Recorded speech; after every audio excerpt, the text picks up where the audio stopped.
శ్రీ గురుభ్యో నమః. నమః శివాయ చ నమః శివాయ. ఇక మూడవ నాయనారి పేరు మారన్. ఈయన చిన్నప్పటి నుంచి వాళ్ళ నాన్నగారు పదే పదే శివనామస్మరణ యొక్క గొప్పతనాన్ని, శివుని యొక్క కారుణ్యాన్ని, బోలాశంకరుడి యొక్క విశేషాలని పదే పదే నెమరేసుకునేలాగా చెప్పి చెప్పి చిన్నప్పటి నుంచి శివనామస్మరణ తత్పరుడైపోయాడు. చిన్నప్పటి నుంచి ఈ మారన్ అనే ఒక భక్తుడు అనమాట. ఈయనకి వాళ్ళ నాన్నగారు చిన్నప్పటి నుంచి ఏం నేర్పించాడంటే, నాయన ఈ ఒక్క కోరిక నువ్వు ఎప్పటికీ మర్చిపోకు. ఏంటంటే మనిషిలో పుట్టిన, పశువులో పుట్టిన, జంతువులో పుట్టిన, పక్షిలో పుట్టిన, ఏ రకంగా పుట్టినా శివాని నామస్మరణకి నేను దూరం కాకూడదు.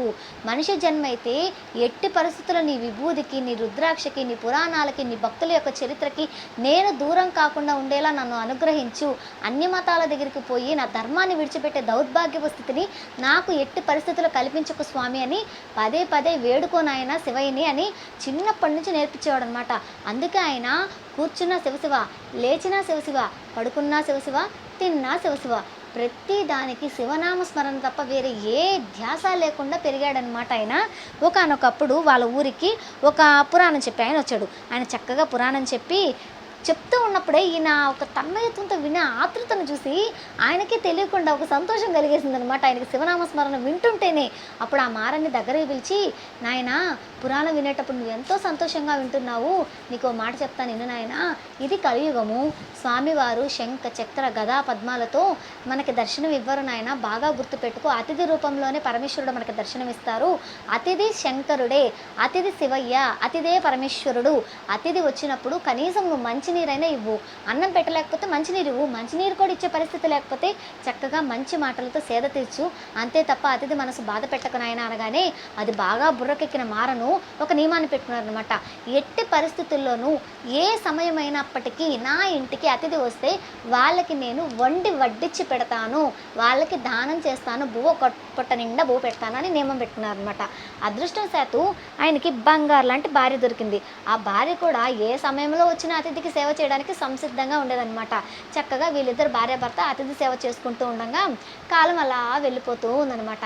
ఈయనకి చాలా ఆస్తి ఉంది. ఈ దాన ధర్మాల వల్ల ఆస్తి మొత్తం పోగొట్టుకున్నాడు. చాలాసార్లు భార్య హెచ్చరించింది, మనం ఎంత దానం చేసినా ఈ దానం వల్ల మనకు పుణ్యమే తప్ప ఈ దానం చేయడానికి మనకు సంపాదన కావాలి కదా, అప్పుడప్పుడైనా పొలానికి వెళ్ళండి, ₹2 సంపాదించుకొచ్చుకోండి అని చెప్తుంటే, నారు పోసినాడు నీరు పోయిడా, అన్నిటికీ నా శివయ్య తండ్రే ఉన్నాడు అనేవాడు అనమాట. ఇదొక మొండి భక్తి, అదొక మూర్ఖపు భక్తి అనమాట. ఎట్లయినా సరే భక్తి, నా శివయ్య ఉన్నాడు నాకు అనే నమ్మకం, అది చాలా గొప్ప విషయం కన్నయ్య. అది ఆయనకి చిన్నప్పటి నుంచి వాళ్ళ నాన్న నేర్పాడు. అందుకే చిన్నప్పటి నుంచి తల్లిదండ్రులు నేర్పాలో అని మేము నెత్తి నోరు కొట్టుకునేది.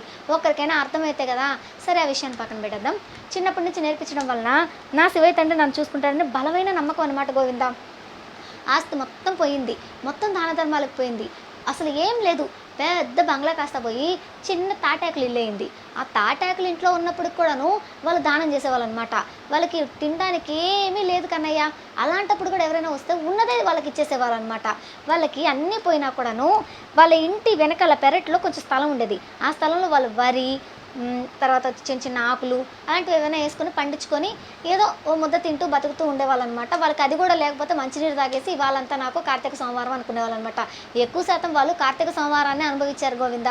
అంటే అన్నిసార్లు పస్తునే ఉన్నారనమాట గోవింద. శివయ్య పరీక్షించినప్పటికీ దాని ప్రతిఫలం చాలా గొప్పగా ఉంటుంది గోవింద. పూర్తిగా కథ వింటే అర్థమవుతుంది. అలాగా వాళ్ళు ఎన్ని కష్టాలు వచ్చినా సరే దానాన్ని విడిచిపెట్టకూడదని నియమంతో ఉన్నారు కాబట్టి అప్పట్లో చాలా వరకు వాళ్ళ దగ్గర పేదరికంలో ఉన్నప్పుడు ఎవరు వచ్చేవాళ్ళు కాదు దానానికి. సరే, వాళ్ళు కష్టపడి పండించుకున్న పంట చేతికొచ్చే టయానికి పెద్ద తుఫాన్ వచ్చేసి మొత్తం పంట అంతా గోవిందానింది గోవింద. వాళ్ళకుంటే చిన్న అరెక పొలంలోనే వేసుకున్నదంతా పోయింది. అది కానీ ఉంటే కనీసం ఒక 4 నెలలు 5 నెలలు అయినా కూడా తిండికి వెతుక్కోకుండా ఉండొచ్చు కదా అనుకున్నారు. మొత్తం పోయింది గోవింద. సరిపోతే పోయిందిలే, మాకు ఎలాగో ఆ కార్తీక సోమవారాలు అలవాటే కదా అని వాళ్ళు అతిథి ఎవరు రాలేదు కదా అని సంతోషపడ్డారు. ఒకానొకప్పుడు ఆ తుఫాన్ తర్వాత గడగడ వణికిపోతా ఒక ముసలాయన జటలేసుకొని అసలు ఇంక కాసేపు అయితే జై శ్రీరామ్ అంటాడు. అటువంటి ముసలాయన తలుపు గడగడగడ కొట్టేశాడు.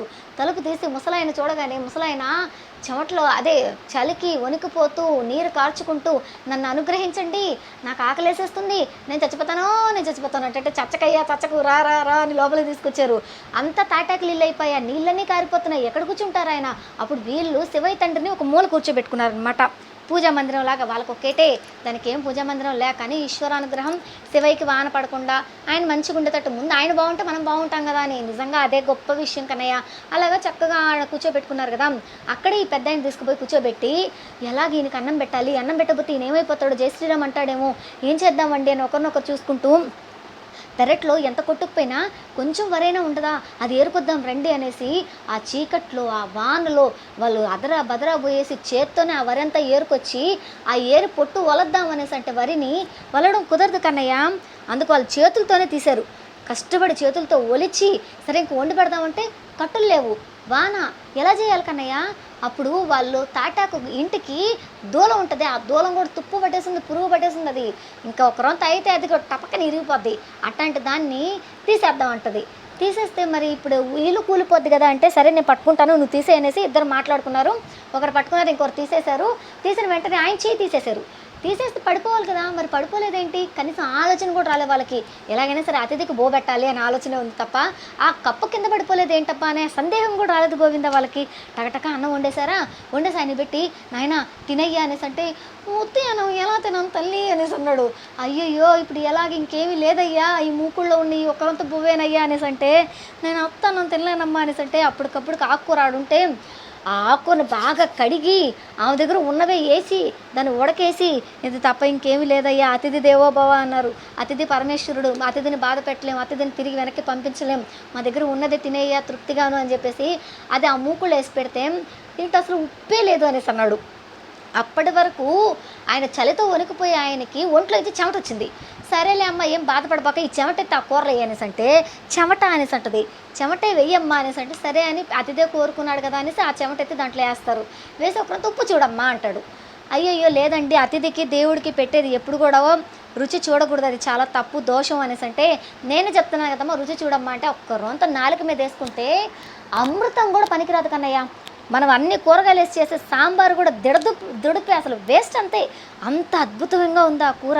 అసలు వాళ్ళ దిమ్మ తిరిగిపోయింది, అసలు ఇంత అద్భుతంగా ఉంది ఏంటయ్యా అనేసి అనుకొని ఒకరినొకరు చూసుకొని సరే అయ్యా మేము రుచి చూసాము చాలా చక్కగా ఉంది తినండి అయ్యా అనేసి అంటే అలా తినము మేము అతిథులని చెప్తున్నాము మాతో కలిసి మీరు కూడా భోజనం చేయాలి అనేసి అంటే అయ్యా ఉండేదే పిడసన్నము అది మీకే సాలదు మళ్ళీ మాకేడ పెడతారయ్యా వద్దయ్యా మీరే తినండి అయ్యా అంటే నేను అతిథిని నేను ఆజ్ఞాపిస్తున్నాను మీరు కానీ తినకపోతే నేను వెళ్ళిపోతానంటే అయ్యో వెళ్ళబాకండి అని చెప్పేసి చక్కగా పోయి స్నానం ఆచరించి రండి అనేసి అంటాడు.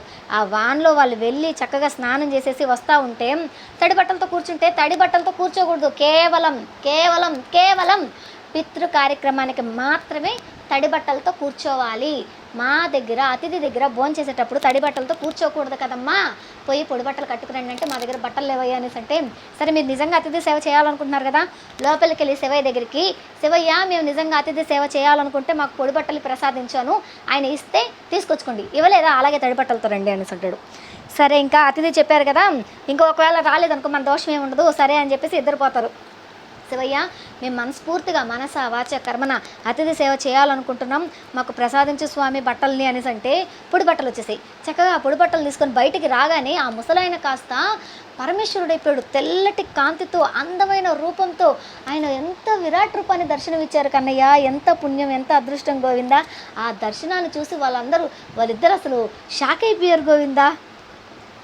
ఆనందంతో పరమేశ్వర ఎన్ని జన్మల తపస్సు చేస్తే ఈ జన్మలో నిన్ను కనులారా చూడగలను స్వామి, ఏ పుణ్యం చేశామని మాకు ఇంత కరుణ చూపించారు అవ్యాజ కరుణామూర్తి పరమేశ్వర అని వాళ్ళు పలు విధాలుగా స్తుతించారు. స్వామివారు వాళ్ళకు ఒక వరాన్ని ఇచ్చారు, మీరు శాశ్వత కైవల్యం శాశ్వత కైలాస ప్రాప్తిని పొందుతున్నారు. అతిథిలో పరమేశ్వరుణ్ణి పరమాత్ముడిని చూసే వాళ్ళకి ఎప్పుడు కూడా మంచే జరుగుతుంది అని చెప్పి ఈ కథ నిరూపించింది గోవింద. అలాగే వాళ్ళు గొప్ప స్థాయిని పొందారు. మనం కూడా గొప్ప స్థాయి పొందాలంటే చక్కగా మనం చేయాల్సిన పని ఏంటంటే గుడి బడి అనే ఒక కార్యక్రమంలో వీలైనంత వరకు సాయం చేయాలి. చక్కగా మనం గోసేవకి 10 రూపాయలైనా దానం ఇచ్చి ఆ పుణ్యాన్ని మనం మూట కట్టుకోవాలి. చచ్చేటప్పుడు మనతో వచ్చేది ఈ పుణ్యం మాత్రమే గోవింద, మనతో ఇంకేమీ రాదు. ఈ ఆస్తి అంతస్తు భార్య బిడ్డలు సంసారం ఏది రాదు కన్నయ్య, వచ్చేది ఈ పుణ్యం మాత్రమే. వీలైనంత వరకు దానం చేయండి, మంచినీరు దానం, అన్నదానం, గోవుల ఆహారానికి దానం చాలా గొప్పది కన్నయ్య. కొన్ని వందల గోవులు ఉన్నాయి కన్నయ్య, మీకు వీలైనంత వరకు సాయం చేయండి. 10 రూపాయలు వేసినా చాలు కదా కన్నయ్య. చక్కగా వాళ్ళకి ఒక్క గోవుకు ఒక పొండు కాయ ఏదైనా కొనుక్కుంటే ఆ పుణ్యం మనకే కదా కన్నయ్య, మన బిడ్డలకు కూడా వస్తుంది. జై శ్రీరామ్ గోవింద. బలం గురోర్ ప్రవర్ధతాం. జై శ్రీరామ్.